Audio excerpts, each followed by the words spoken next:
dear friends. For us, the men and women of modern times, kings and kingdoms belong to a strange, enchanting, and romantic world of the distant past. These are realities so far removed from us. We no longer have kings and their kingdoms in the traditional sense. However, we have heard stories about the kings, read about them, and studied their history in schools and colleges.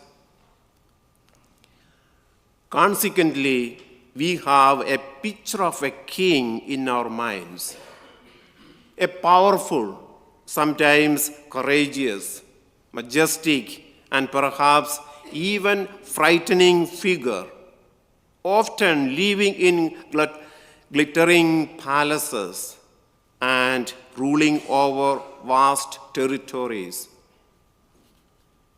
Today, we celebrate the feast of a king, Christ, the universal King, the King of kings and the Lord of lords.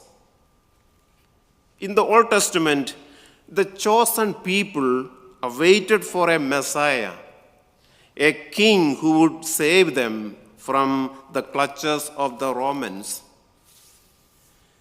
They anticipated a glorious time under this king.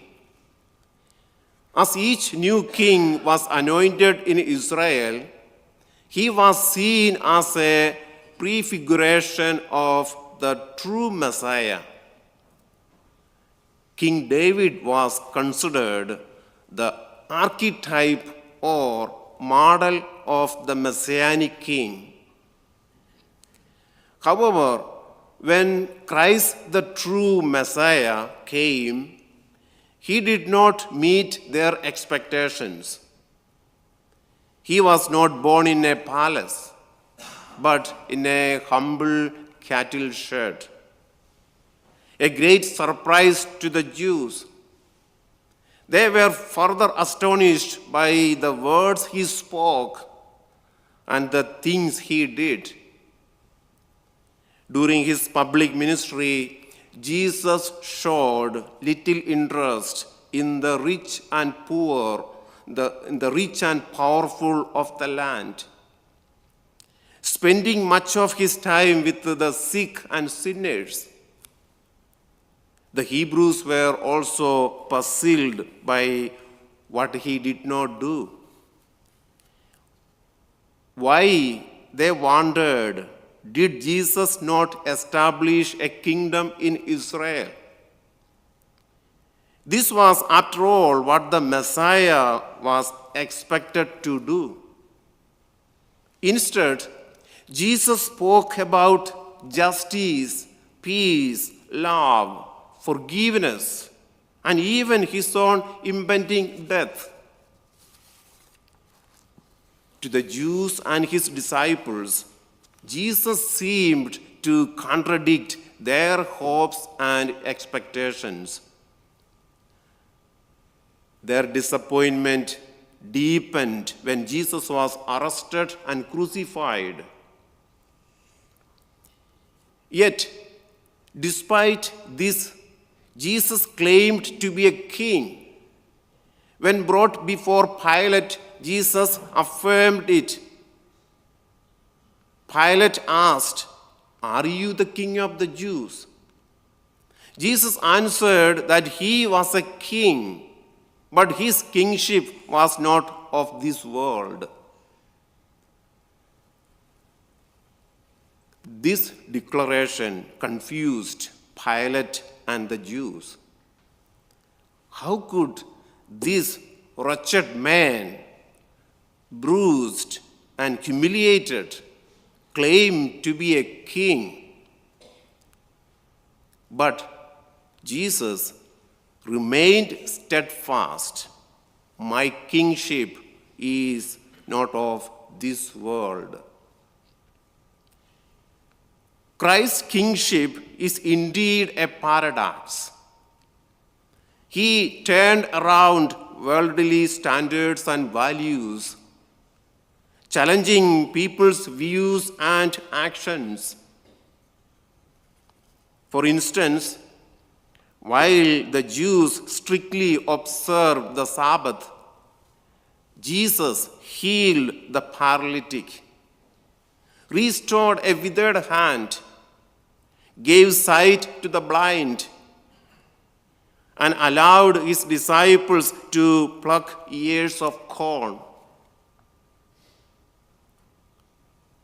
While society condemned and hated sinners, Jesus forgave them, ate with them, and extended mercy. He stood by the woman caught in adultery and waited at Jacob's well to engage with the Samaritan woman. Jesus said, "I came not for the righteous, but for sinners." Perhaps the greatest contradiction of all is found in the way Christ establishes his reign. Earthly kings secure their rule by defeating their enemies. Christ, however, conquers by surrendering to the cross. A king who dies to conquer. By dying, he destroys death. By being lifted on the cross, he draws all people to himself. By his seeming defeat, he achieves ultimate victory over sin and devil. Napoleon Bonaparte said, "I know men, and I tell you that Jesus Christ is no mere man. Between him and every other person in the world, there is no possible term of comparison. Alexander, Caesar, and Charlemagne, and I have founded empires. But on what did we rest the creations of our genius? It was on force. Jesus Christ founded his empire upon love. And at this hour, millions of men would die for him." Dear friends, yes, love was the weapon Jesus Christ used to defeat the world. Through his words and actions, Jesus revealed the true values of kingdom: love, service, justice, mercy, sacrifice, and forgiveness.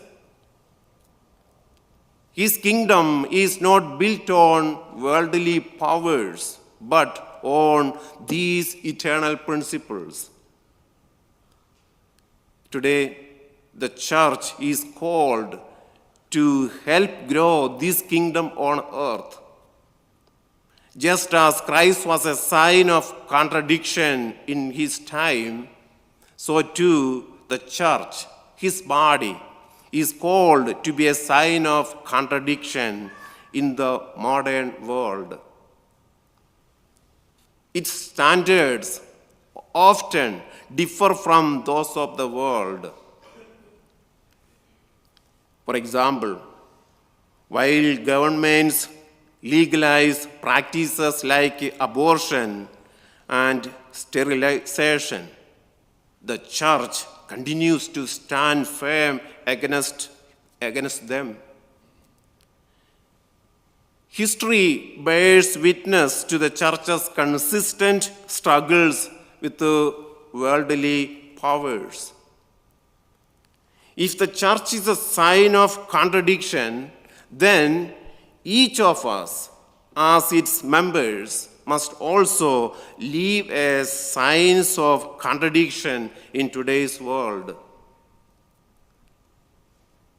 A true Christian, a follower of Jesus Christ, lives by the values of Christ's kingdom, even when these values conflict with the societal norms. Amen.